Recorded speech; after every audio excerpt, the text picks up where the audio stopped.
E aí, pessoal? Bem-vindos de volta ao canal Legislação de Elite. Hoje vamos fazer aquela análise direta e reta que todo concurseiro de respeito precisa. O nosso foco é o direito constitucional, princípios fundamentais, parte 3. Nesses próximos 10 minutinhos de alto rendimento, a ideia é dissecar juntos os conceitos de base, as funções de cada poder e, claro, desarmar aquelas artimanhas mais perigosas das bancas examinadoras. Tudo estruturado para turbinar o aprendizado e a retenção do conteúdo. A nossa rota de hoje vai passar pela separação dos poderes, funções típicas e atípicas, o famoso sistema de freios, os fundamentos, objetivos e princípios e, claro, fechar com chave de ouro revelando as pegadinhas de concurso. Ponto número 1. A separação dos poderes, que é literalmente a base estrutural do Estado brasileiro. Certo? Vamos mergulhar nisso. Antes de tentar decorar a mecânica da coisa, a gente precisa entender o alicerce, né? A teoria clássica que inspira o nosso modelo vem lá de Montesquieu, na sua obra Do Espírito das Leis. Ele propôs a tal da tripartição de poderes independentes. O Brasil pegou essa ideia e adotou um modelo muito parecido que está logo no artigo 2º da Constituição. O Legislativo, o Executivo e o Judiciário são poderes da União, independentes e harmônicos entre si. É tipo a arquitetura perfeita do Estado moderno. E olha só, essa separação é tão, mas tão vital para a nossa República, que ela foi completamente blindada pelo Constituinte originário. Ela é uma cláusula pétrea, conforme o artigo 60, parágrafo 4º. O que isso quer dizer na prática? Que nem mesmo uma emenda constitucional pode abolir a separação dos poderes. Nenhuma chance. Ela divide esse patamar intocável com a forma federativa de Estado, com o voto direto, secreto, universal e periódico, e com os direitos e garantias individuais, que para as provas a gente sempre lembra que abrange todo o conjunto de direitos fundamentais. Avançando para o ponto 2, funções típicas e atípicas. Vamos ver como essa engrenagem roda na prática. A dinâmica aqui fica super clara quando a gente percebe que uma separação totalmente rígida, de caixinhas fechadas, simplesmente não sobreviveria no mundo real. Todo poder tem a sua função típica, aquela sua vocação principal. O legislativo, bom, ele legisla e fiscaliza. O executivo administra e o judiciário julga. Mas para a máquina do Estado não travar, eles exercem funções atípicas, que seriam de outros poderes. O executivo, por exemplo, legisla de forma atípica quando edita uma medida provisória e julga ao conduzir um processo administrativo disciplinar. O grande segredo do equilíbrio está justamente nessa flexibilidade cruzada. E só para dar aquela ancorada acadêmica na função típica do judiciário, vale muito lembrar da definição clássica do Enrico Túlio Liebmann. A jurisdição não é só uma opção, é o poder-dever do Estado de dizer o direito no caso concreto e compor lides. Em outras palavras, é solucionar os conflitos de forma definitiva. Essa é a essência primária do poder judiciário. E isso nos leva perfeitamente ao ponto 3, o sistema de freios e contrapesos em ação. Esses controles recíprocos existem por um motivo muito claro: evitar qualquer tipo de tirania ou concentração absoluta de poder na mão de um só. Quer um exemplo espetacular disso? O processo de indicação de um ministro do Supremo Tribunal Federal, o nosso STF. A indicação não é uma decisão de uma pessoa só. O Poder Executivo, através do presidente, tem o poder de indicar o nome. Mas a coisa não para por aí. O Legislativo, por meio do Senado Federal, precisa fazer a sabatina e aprovar esse nome por maioria absoluta. Ou seja, é o Executivo e o Legislativo operando juntinhos para controlar quem vai formar a cúpula do Judiciário. Outra vitrine perfeita para isso é a mecânica sequencial do processo legislativo. Olha só, o Congresso aprova uma lei. Aí o presidente, que é o chefe do Executivo, pode ir lá e vetar. Isso é o Executivo freando o Legislativo. Mas o jogo não acaba, porque o Legislativo pode derrubar esse veto. E mesmo depois de promulgada e valendo, a lei ainda pode cair numa ação direta de inconstitucionalidade, AD, lá no STF. Se for inconstitucional, o Judiciário expurga ela do ordenamento. São os 3 poderes interagindo e se vigiando o tempo todo. Tópico 4. Fundamentos, objetivos e princípios. Hora das técnicas de memorização dos artigos 1º, 3º e 4º. Para gabaritar questões sobre esses artigos, a gente tem que separar muito bem o que é a visão interna do Estado daquilo que é a visão externa.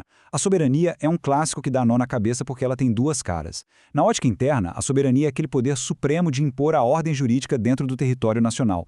A lei brasileira manda aqui dentro e ponto. Já na ótica externa, é um princípio de direito internacional. O Brasil se posiciona lá fora reconhecendo o dever de observância da igualdade entre os Estados, sem se submeter a ninguém. É o mesmíssimo conceito, só que aplicado a arenas completamente diferentes. Agora, o que é realmente interessante notar é a diferença quando falamos de cidadania. No sentido amplo, todo brasileiro tem cidadania porque é titular de direitos fundamentais, como o direito à vida, liberdade. Mas, atenção total aqui, para concurso público, o que derruba é a cidadania no sentido estrito. Essa é a titularidade de direitos políticos, a condição de eleitor com título regular. E por que isso importa tanto? Porque somente quem tem a cidadania em sentido estrito possui legitimidade ativa para propor uma ação popular. Guardem isso! E temos outro par de conceitos que de jeito nenhum pode ser misturado: pluralismo político e pluripartidarismo. Eles não são sinônimos de jeito nenhum. Pluralismo político é a base estrutural, é o respeito à pluralidade de ideias, crenças e opiniões dentro de uma democracia. O pluripartidarismo, que é ter vários partidos políticos, é apenas uma consequência prática do fato de que o nosso Estado respeita o pluralismo político. Então chegamos ao artigo 1º, que traz os fundamentos da República. Pensem neles como os pilares internos que seguram a estrutura do Estado democrático de direito. A soberania, a cidadania, a dignidade da pessoa humana, os valores sociais do trabalho e da livre iniciativa e o pluralismo político que a gente acabou de diferenciar. Essa é a essência do que o Brasil já é, as nossas bases inegociáveis. Isso ilustra brilhantemente a diferença para o artigo 3, que trata dos objetivos da República. Enquanto os fundamentos já são a nossa base sólida, os objetivos são as metas, aquilo que as políticas públicas buscam alcançar. O grande truque gramatical aqui é que eles sempre começam com verbos de ação na ótica interna. Lembra do famoso mnemônico SEGER? É infalível. Construir, garantir, erradicar e reduzir e promover. Bateu o olho e tem verbo de ação voltado para dentro do país, pode ter certeza que é objetivo. Por outro lado, o artigo 4º traça os princípios das relações internacionais. Reparou como a estrutura do texto muda de forma bem drástica? Cadê aqueles verbos de ação do artigo 3º? Sumiram. No lugar deles, temos enunciados focados em diretrizes externas, mostrando como o Brasil se comporta no cenário global. Independência nacional, prevalência dos direitos humanos, defesa da paz, asilo político, é basicamente a nossa diplomacia inteira escrita em forma de regra constitucional. Tópico 5. Pegadinha de concurso público. Vamos desarmar de vez essas armadilhas clássicas das bancas. Com a base teórica bem consolidada, chegou a hora de entrar no modo de alto rendimento. A primeira armadilha aparece o tempo todo em forma de afirmação supercategórica. O Poder Executivo não possui função jurisdicional, logo, não julga. Para quem estudou só o básico das caixinhas da separação de poderes, o instinto é marcar como correto. Mas será mesmo que é verdade? Então, o ponto crucial é, sim, o Executivo julga. Ele faz isso exercendo uma função atípica no âmbito administrativo. O processo administrativo disciplinar, o famoso PAD, é o exemplo de ouro. Só que o grande cuidado aqui é lembrar que, diferente do que acontece no judiciário, essa decisão interna do executivo não gera a famosa coisa julgada material. Ela é definitiva lá dentro da administração. Mas, se tiver alguma ilegalidade, o judiciário sempre pode ser chamado para rever a história toda. E aí vai mais um teste rápido sobre funções atípicas. O examinador coloca na prova: é terminantemente vedado ao Poder Judiciário o exercício de qualquer função legislativa, sob pena de violação da separação dos poderes. Lendo rápido, a lógica instintiva é concordar na hora, não é? Mas a resposta revela mais uma vez a função atípica. Sim, o Judiciário legisla. O artigo 96, inciso I da Constituição, dá aos tribunais o poder de editar os seus próprios regimentos internos.